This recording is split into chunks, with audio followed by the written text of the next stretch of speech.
Então vamos lá, pessoal. Dei fricção em viga, agora vamos para o exemplo. Então, primeiro exemplo, tem uma viga aí.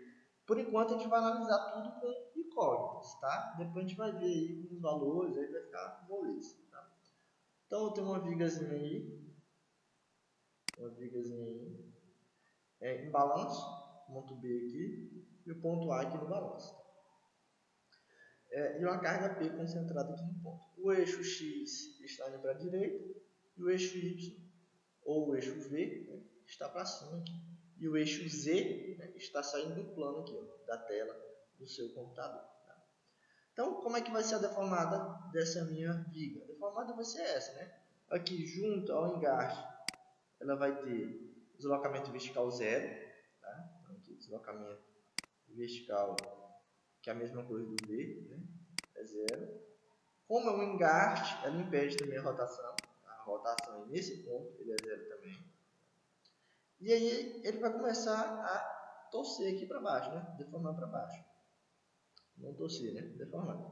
Então, lá no ponto A, eu vou ter um deslocamento vertical A, que vai ser o máximo deslocamento vertical. E vou ter uma rotação A, também que vai ser a máxima. O ponto máximo vai ser no ponto A, que está sob a carga. Tá? E a viga tem um comprimento L qualquer. Tá? Então, vamos trabalhar em cima desses parâmetros aí variáveis e depois a gente coloca valores para a gente entender o que aconteceu com a nossa viga. A nossa viga tem uma seção transversal qualquer, tá? Ele só informou para a gente por enquanto que tanto modularidade como momento de inércia é constante, ou seja, modularidade é constante é o mesmo material ao longo da viga. Momento de inércia é constante, ou seja, é a mesma seção transversal ao longo da viga, tá? Para a gente simplificar isso. Então, o primeiro passo lá, do nosso passo a passo, qual que era, pessoal? Encontrar a equação do momento fletor. Então, é isso que a gente vai fazer. Encontrando a equação do momento fletor, como é que a gente vai fazer? Uma secção zinc S1. Posso primeiro encontrar as reações do apoio, né? Aqui é bem fácil. Reação do apoio, fazendo somatório de fusão na vertical. Somatório de fusão na vertical, o que eu tenho? Eu tenho menos P, né? E aqui eu tenho o BY. Né? BY, eu vou ter uma reação aqui em X, né? BX, e vou ter uma reação de momento, né? Porque engaste, MB. Né? Então, somatório de força na vertical, só tem o BY e o P, então eu vou concluir que o BY é igual ao P. Se eu fizer somatório de forças em X, o que eu vou concluir? Que o BX é igual a zero, né? Porque eu não tenho nenhuma carga na horizontal. Então, BX é igual a zero. Se eu fizer somatório de um momento fletor em relação ao ponto B, igual a zero, o que eu vou ver? Eu vou ver P vezes zero, P vezes zero, né? P vezes zero, e o sentido do giro em relação ao ponto B é o sentido anti-horário, então positivo, tá? E eu vou ter o MB. O MB eu adotei inicialmente o sentido aqui horário, então menos MB igual a zero. Então, passando o MB para o outro lado, eu vou encontrar aqui o momento de reação lá no ponto B, é P. Tá? Então, posso fazer isso aqui primeiro. Tá? E aí, depois, eu vou fazer a secçãozinha aqui, ó, no ponto S1, a uma distância X qualquer, lá do balanço, tá? Para a gente encontrar a nossa função de momento, que é o primeiro passo. Então, fazendo isso aí, o que eu vejo? Eu vejo o X, eu vejo a carga P, está aqui a minha secção S1, vou ver o cortante, vou ver o momento fletor e posso ver ainda o normal. O cortante e o normal, para a gente aqui não interessa, tá? A gente já trabalhou com eles. Agora a gente vai ver só o momento, que é o que a gente interessa para a gente agora. Tá? Então, como é que vai ficar? P vezes X, tá? Somatória de momento no ponto S1. Vou ter P vezes X. O sentido do giro é um giro anti-horário, então positivo. Tá? Mais M igual a zero. Então, isolando M, eu vou ter que o M é igual a menos Px. Então, a nossa função é o M de x igual a menos Px. Está aqui, ó, tá? A função que vai reger o nosso diagrama de momento fletor é menos P vezes x. Beleza. E aí a gente viu que se eu pegar aqui e derivar duas vezes a função da nossa deflexão, eu encontro o momento fletor. Tá? Então, o que eu posso fazer? Pegando aqui esse T, né, que a gente já conhece, igual ao momento fletor, eu substituo esse cara aqui, ó, por esse cara aqui, ó, que é a equação do momento fletor. Então, eu encontrei o momento fletor, eu vou para a segunda parte. A segunda parte é encontrar as funções parciais. Tá? Então, só peguei aquele cara, coloquei o momento fletor aqui, ficou assim. Tá? Derivada segunda da deflexão, e né, que normalmente está aqui embaixo, passando multiplicando para lá, é igual à função do momento fletor, que é menos px. Agora é só integrar. Tá? Eu vou integrar uma vez, vou encontrar a função da rotação. Integro duas vezes, encontro a função da deflexão. Então vamos lá. Integrando uma vez, aqui eu tenho px, vamos lá, menos px.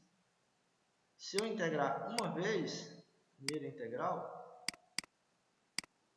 o que eu vou ter? Menos px, aqui está 1, eu somo 1 com 1 vai dar 2, e passo 2 dividindo.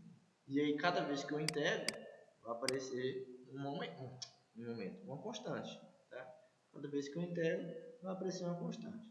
Então, aqui vai aparecer uma constante 1, a primeira. Tá? Então, esse aqui é da rotação. Se eu fizer uma segunda integração, como é que vai ficar isso aqui? Menos px ao quadrado, aí eu vou somar mais um aqui, então 3, tá? Aqui já tem um 2, então esse 3 aqui vai passar agora dividindo, então vai ficar assim, mais o C1, que é uma constante, agora para ele vai aparecer um x elevado a 1, e agora vai aparecer mais uma outra função, uma outra constante, um C2. Tá? Então, a primeira integral é a equação da rotação. Tá? Então, aqui vai ficar assim, ó. Tá aqui o termo aqui, ó. Menos px ao quadrado sobre 2 mais c1. É o que nós fizemos aqui, ó. Menos px ao quadrado sobre 2 mais c1. E a segunda integral, que é a da deflexão, menos px ao cubo sobre 6. Então, tá aqui, ó. Menos px ao cubo sobre 6, né? 2 vezes 3. Mais c1x, mais c1x, mais c2. Tá? Simplesmente isso. Tá? Bem moleza. Então, integrei uma vez, encontrei a derivada primeira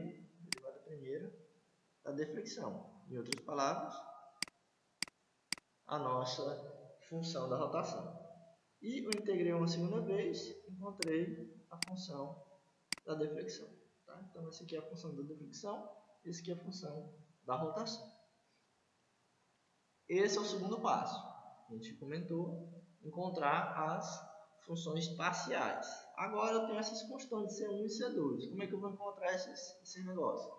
Como a gente viu, é através das condições de contorno e continuidade. Quais são essas condições de contorno e continuidade?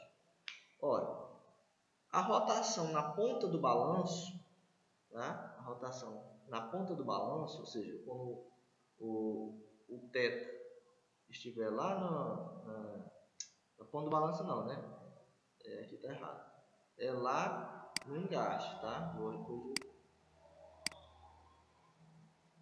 Tá?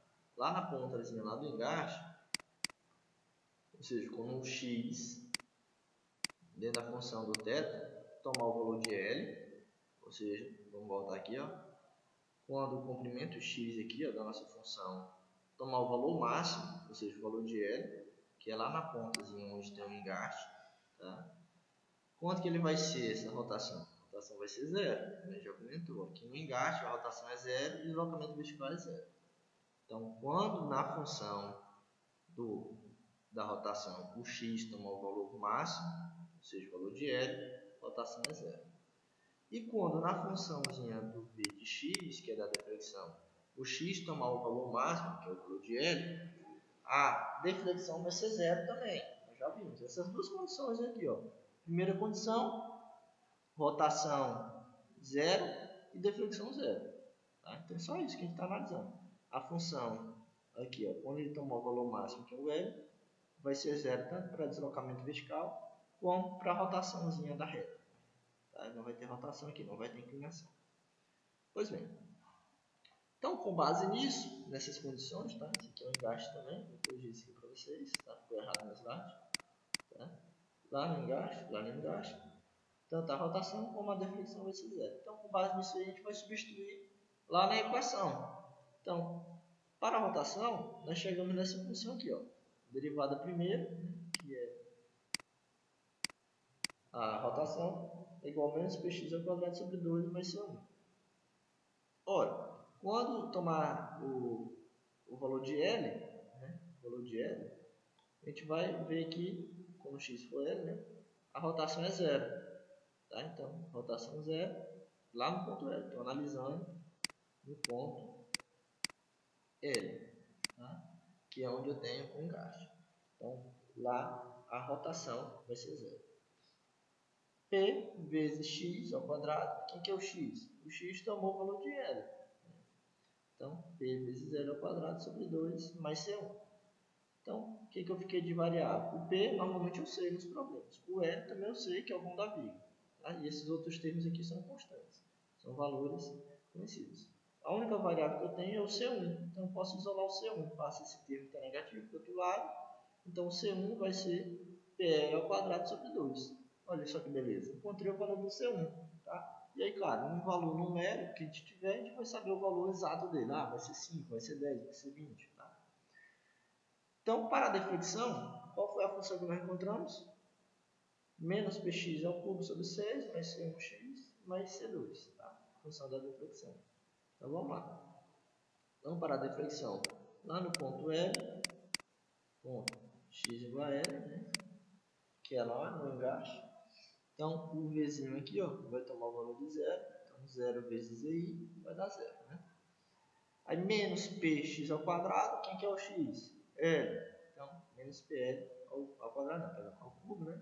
Ao cubo sobre 6, mais C1 vezes x, quem que é o x? L novamente, mais C2. Então, aqui eu fiquei com esse termo aqui que é constante, eu conheço ele normalmente. O C1 que eu já descobri, igual a esse termo aqui, tá? Mais o C2. Então, se eu pegar e substituir esse cara aqui, ó, vai ficar assim. Vou passar esse termo lá para o outro lado, né?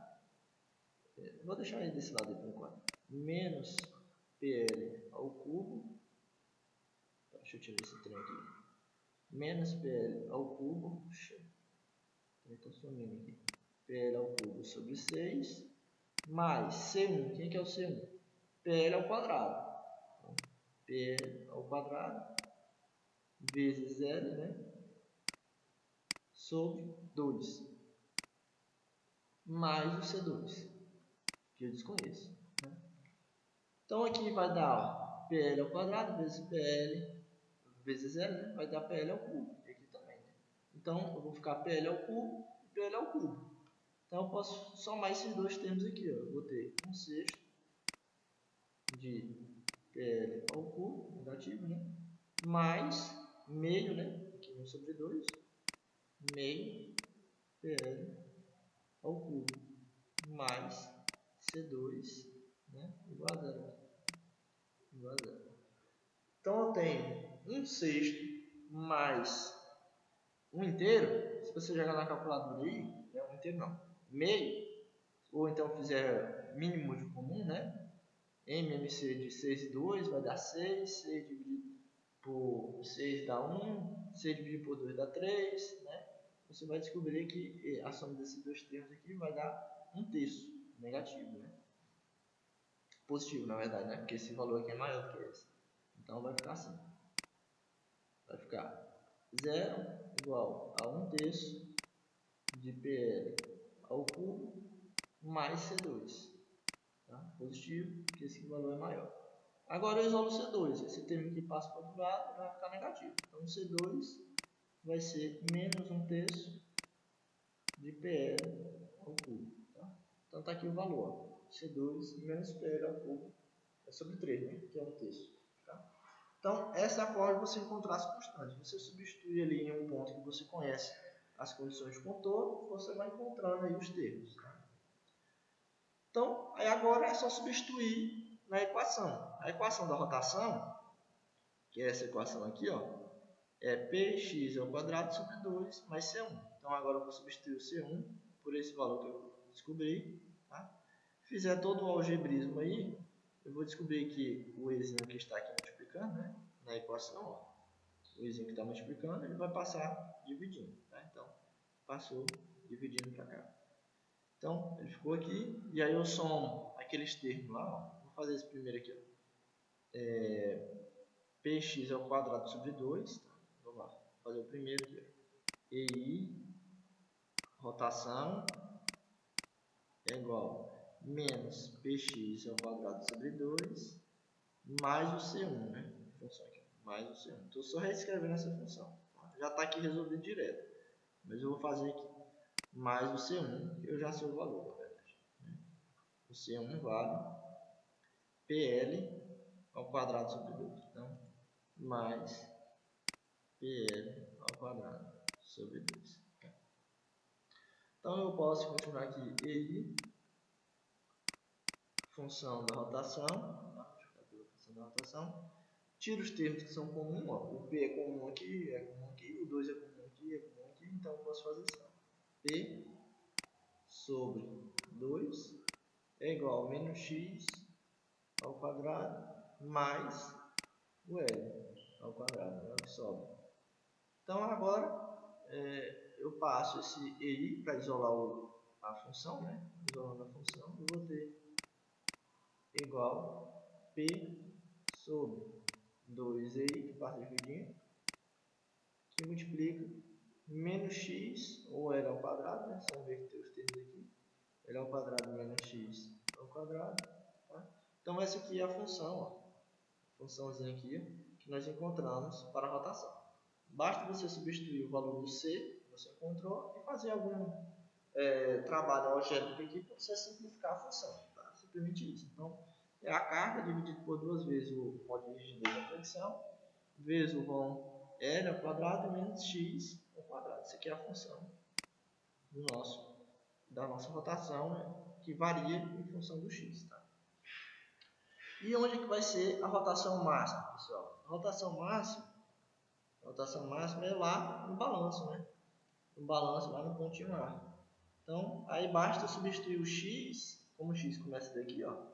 Substituindo o x por 0, quando o x tomar 0, ele já viu que vai ser a rotação e a deflexão máxima. Tá? Quando o x tomar 0, a rotação e a deflexão vai ser 0. No caso aqui do máximo, o x vai ser 0, né? Quando o x tomar 0, eu tenho a deflexão máxima. Então vamos lá, só substituir a equação para a gente encontrar o valor máximo. Então substituindo aqui, ó, quando o x for 0,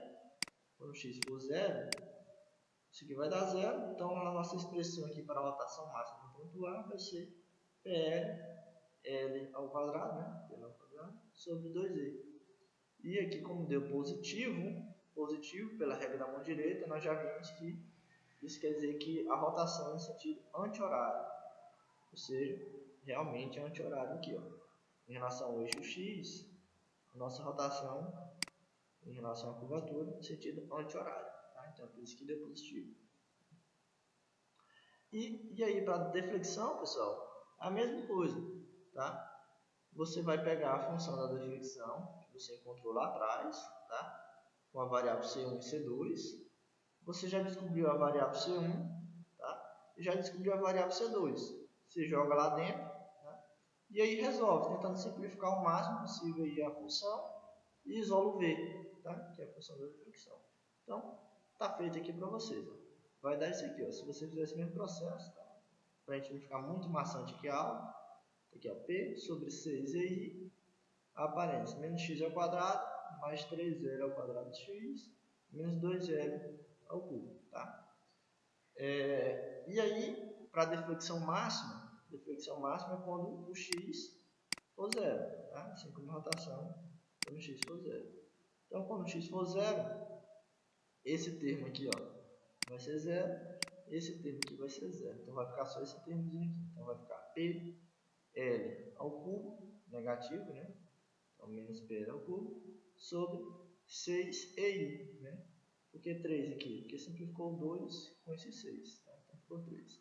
Como deu negativo, isso quer dizer que a deflexão é para baixo. Por que para baixo? Porque nosso eixo V, o eixo Y, é para cima. Então aqui, ó, nosso eixo Z, o V é para cima. Então a deflexão deu para baixo. Então é natural que a gente espere que ele dê negativo, tá? Porque está no sentido contrário ao V. Então tá aí para vocês aí.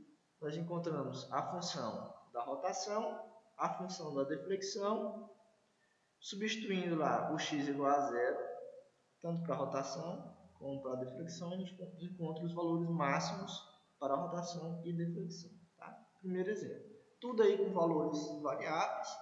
E aí, para o segundo exemplo, é a mesma consideração. Então, ó, para a mesma estrutura do exemplo anterior, considere que a viga tem 5 metros de comprimento. A seção é um perfil I, né? Daqui, ele já deu o valor do momento de inércia, esse valorzinho aqui. É feito de aço. O módulo da cidade do aço, ele pediu para considerar 200 kPa, e a carga P que está sobre ela é 30 kN. Então, determine a rotação e a deflexão máxima da viga.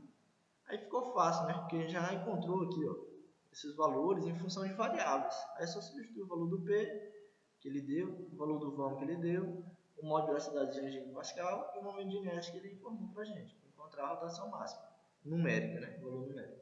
E para a deflexão, mesma coisa, só substituir os valores. Então tá aí, ó. Para a rotação, nós chegamos nesse valor aqui para o valor máximo, tá? Que é lá no ponto A, onde o x é igual a zero, né? A gente encontrou essa função. Só substituir. O P, ele diz 30 kN, o vão 5 metros, tá? O módulo da cidade 200, aqui 200. O momento de inércia 84,4 10 a 6 milímetros a quarto, tá aqui. Só fazer tomar o cuidado de multiplicar aí por 10 a terceiro, a carga para você transformar em Newton, né? Tirar de quilonewton. O 5 metros multiplicar por 1000, para você ficar em milímetro, tá? O 200 gigapascal, você tem que multiplicar aqui, ó, por 10 a terceira, para você ficar em Newton por milímetro quadrado, tá? Para você compatibilizar as unidades aí, deixar tudo em milímetro, deixar tudo em Newton, tá? Aí fica a critério você deixar tudo em quilonewton, tudo em metro, só não pode misturar as unidades, tá? Jogando tudo na calculadora aí, ó, a gente vai encontrar 0,0221 e esse resultado sempre sai em radianes, tá? Então essa aí é a rotação máxima. Se a gente quiser saber se é em graus, é só a gente pegar e multiplicar isso aí por 180 e dividir por π, né? Então vamos lá fazer essa conta. 0,221 vezes 180 dividido por π. Por aí, vou botar o valor do π exato aqui. π. Então aí daria 12,66 graus, que é a viga rotacional. 12,66 graus de rotação, tá? Como deu positivo, isso quer dizer que é o sentido horário, tá? Ou perdão, sentido anti-horário, tá? Anti-horário. Ou seja, a viga deformou realmente. Tá aqui a viga, né? Aqui em relação à linha neutra, né? 12,66 graus, tá? Ou 0,22 radianes, tá? Sentido anti-horário. E aí, para as nossas deflexões, a massa, deflexão máxima, que vai ser onde o x for zero, ou seja, lá no ponto A, nós encontramos essa equação. Só substituir também os valores, tá? Cuidando das unidades serem compatíveis, a gente vai encontrar aí menos 73,7 milímetros, tá? Por causa do menos aqui da equação. Então, esse valor aqui foi o quanto a viga cedeu, né? Baixou, fletiu. Então, esse valor aqui é negativo porque está para baixo, no sentido contrário ao eixo Y, ou V. Tá? Então, é isso aí a resposta do exemplo 1 e 2. Alguma dúvida, pessoal, em relação a este exercício?